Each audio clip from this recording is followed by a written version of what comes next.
Hey everyone, it's Kale, and welcome to the first longer video on my channel.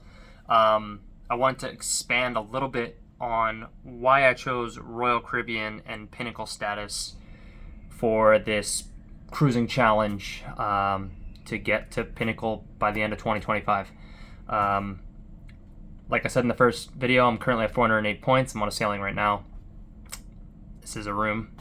This is a stateroom on Royal.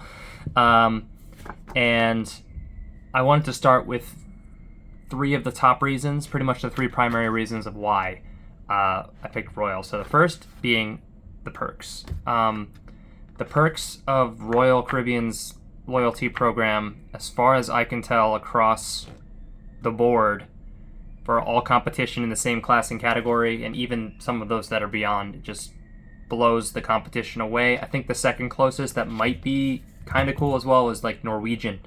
But for me, Royal has better options. So I have this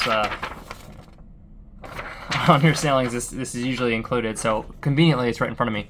I'm not going to go through all of these because a lot of them don't matter, but the ones that do really matter, and they're really cool. So I'm currently Diamond Plus, and I already use a ton of these.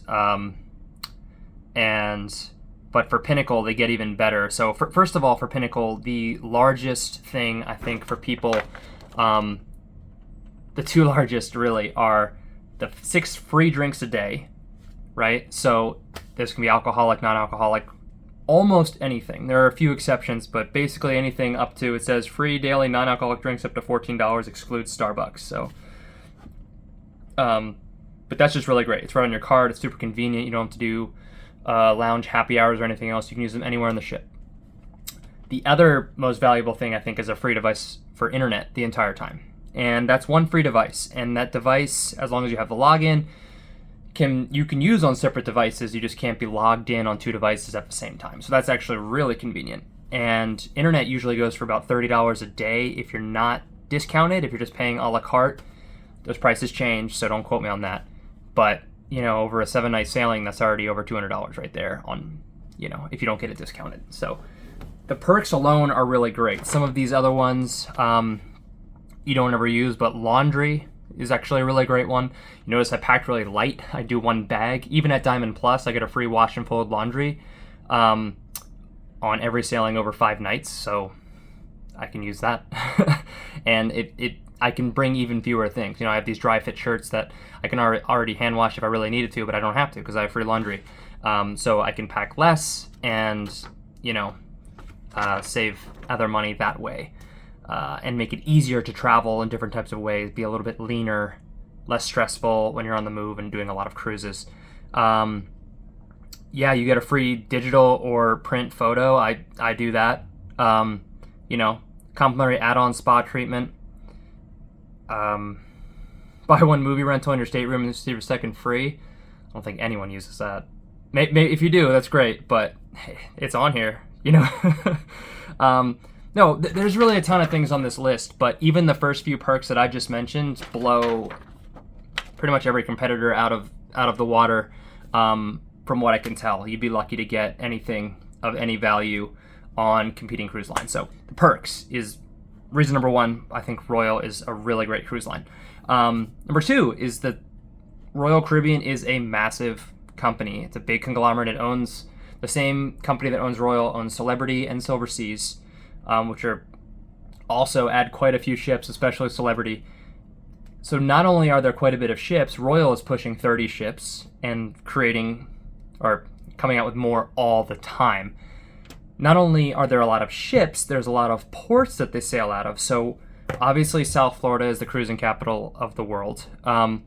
But, you can sail out of Seattle, you can sail out of the Northeast, you can sail out of Southern California, you can sail out of New Orleans at sometimes, Galveston, Texas, and then of course all the international ports, Southampton in England, all the European ports, the Mediterranean ports, the Alaska ports, Australia, all over Asia.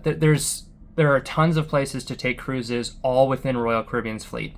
And so these perks and all these different types of things transfer across all of these different classes of ships, different size, different itineraries, different cultures, different areas, which make a very...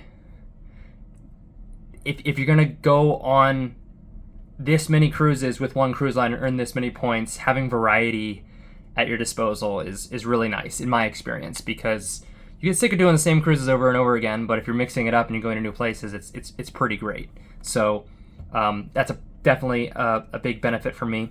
And then the third one, which I'm going to make another video about because it's very massive, but the casino rewards programs and utilizing that to be able to then amass these perks both in the casino rewards program, which is Club Royale, and also in Crown and Anchor Society. So your Crown and Anchor Society status never expires. You get your points once they get to Pinnacle.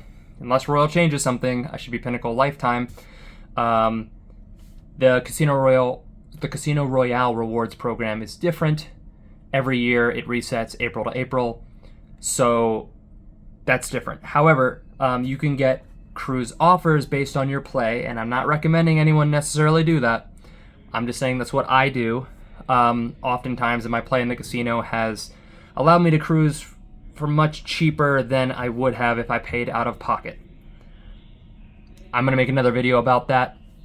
Your mileage may vary. That might not be the case for everyone, and I don't recommend everyone even do that. But that is a draw for me for choosing Royal Caribbean, and luckily I have all three of these things and all these perks on this sheet, and I've been enjoying it so far.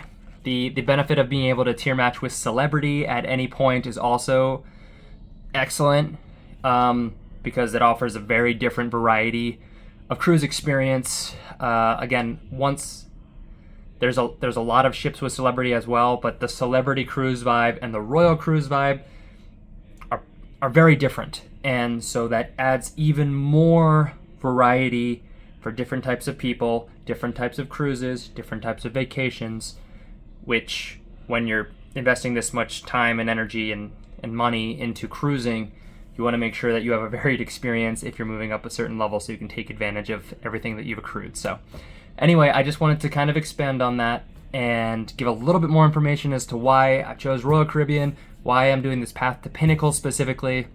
More than halfway there, but this year I really want to make a big push. I'm going to go into more details, more videos like this, explaining more about the process, and then follow my short form content to kind of see what I'm doing day to day, more in that type of thing. But anyway, subscribe to the channel if you're new, like it if you enjoy it, leave a comment below, let me know what you think or what you'd like to see, and thank you so much for watching.